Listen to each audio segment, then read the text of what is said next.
You know, sometimes it's good to be wrong about the Pixar movies you don't think you'll like.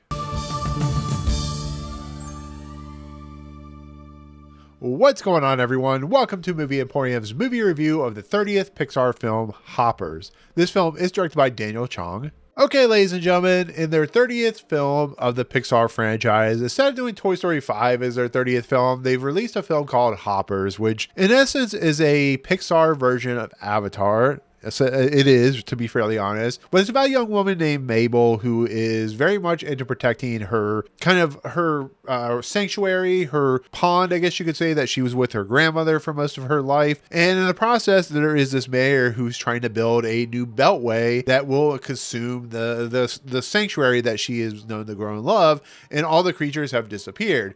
Well, she kind of finds out that some of her teachers, her professors, have worked on this thing called Hoppers, and she ends up becoming a mechanized beaver and joins forces with a bunch of beavers and creatures and characters voiced by people like Bobby Moynihan and John Hamm and Dave Franco and Sam Richardson and so on and so forth. And she tries to protect her sanctuary, her place of being, to be fairly honest. And it turns into a story about protection and a story about belonging and a story, that Pixar is at this point fairly known for doing in a lot of respects. So going into this, it's a movie about a girl trying to protect what she truly loves and trying to find her place in the world. So there you go. So at the point of this review releasing, I actually saw this movie twice now. I saw it on the 23rd of February. I saw it on the 28th of February. As you can tell, I usually don't see movies twice, but I we'll get into why I did see that twice. But it's a movie that I didn't have a lot of hope for because it really felt like Avatar, to be fairly honest. And I'm kind of tired of the idea of movies not being really that original. And yes, this is a non-sequel original Pixar movie, but it does feel like they're kind of aping on. And even Chong has said, he's inspired by Avatar. So it's not that I hate that they're going into this realm of a girl, using a device to transport herself into a mechanized creature, similar to what, the Sam Worthington character did in the original Avatar. But I didn't know if this movie was going to be any good. But the funny thing about Pixar, this goes into my honest review, is they seem to surprise me with the films that I don't expect to like. And they seem to disappoint me with the films I expect to like Lightyear. It's compared to Turning Red. Really loved Turning Red, really hated Lightyear. And so going into Hoppers, I was not expecting to like this movie. And what you behold, believe, I actually really enjoyed this movie. This movie isn't a top 10 Pixar movie for me, but it's definitely a lot better than I was expecting. I think the movie's funny. I think it's heartfelt. I think it hits all the great Pixar notes. I think, all the characters are fun, especially King George, the Bobby Moynihan Beaver character is a lot of fun. John Hamm is the mayor. Kathleen Najimy is in this as one of the professors. Dave Franco has one of the star-making turns in this as a character who is really, really funny and really out there and really crazy. But he also has just fun,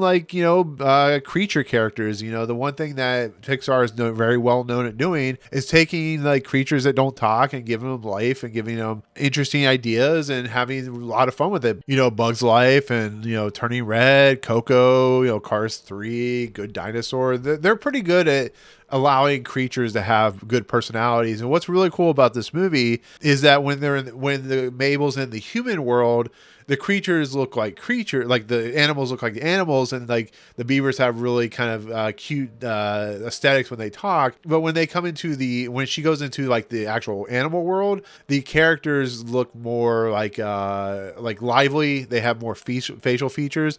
So the comparisons between the two is a really interesting juxtaposition on just kind of how different the worlds are from a different point of view.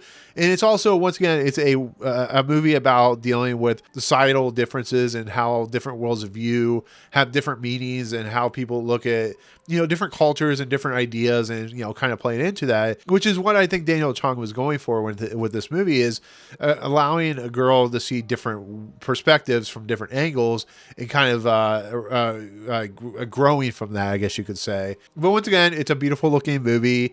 It's heartfelt. It's very funny. I think a lot of the characters have great moments, especially the animals have great moments. I think when Dave Franco has he's like the evil bad guy in this movie, or kind of the evil bad guy, because there's a syndicate, a collection of individual creatures that have this voting party, or this kind of clan of kings and queens and stuff like that. That's really great. It just really is a heartfelt Pixar movie. I mean, it's not, like I said, top 10 or anything like that, but it is definitely a huge surprise for me and something I was not expecting to really like. And it fits in there like I said, with Turning Red or Ilio, where the trailers just don't do the movie justice, to be fairly honest. It really doesn't. I think the movie should have better trailers. I think they're kind of not well put together. I think Ilio had the worst fate with his underperformance at the box office. And it's not that I worry that this movie will underperform. I just don't know if it'll be a hit like Toy Story 5 will be when it comes out later this summer, because Hoppers doesn't have the pedigree that Toy Story in its 5th iteration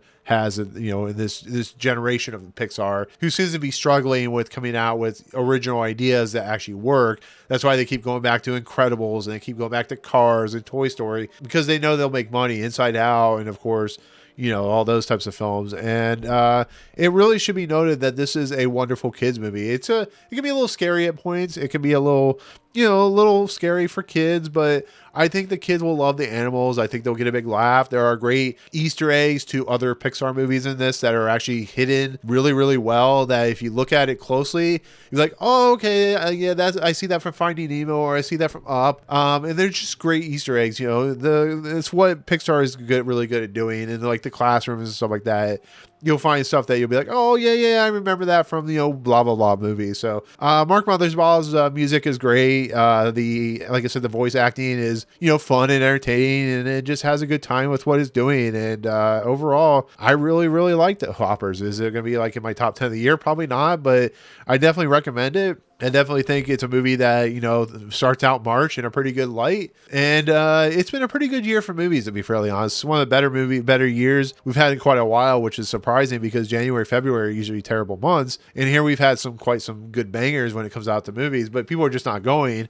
And I hope Hoppers is one of those movies that gets people to go to the movie theater, because if this can't do it, if Toy Story 5 can't do it, which I know it will, then we're in serious trouble. But I think Hoppers is a wonderful movie. I think it's very, very funny, very heartfelt, and has great moments, and definitely a winner for Pixar that needed it after what happened with Ilya last year, which I really liked, but a lot of people didn't. So that's my take on Hoppers, which, like I said, I've seen really early, so they had a lot of confidence in it, but highly recommended, definitely good for the kids. So there you go. Anyways, with that said, thank you so much for watching my review of Hoppers. I do appreciate it. In the comments below, are you looking forward to this movie? Let me ask you this: what's your favorite Pixar movie? What's your favorite Pixar movie the last 10 years? We'll go with that route. But let me know why, all that good stuff. Otherwise, if you like what you see on this channel, hit the subscribe button to join Movie Emporium. Hit that notification bell at the top to find what's coming next. If you like this video, awesome. Hit that like button. And as always, we'll see you guys on the next video. Peace out, guys.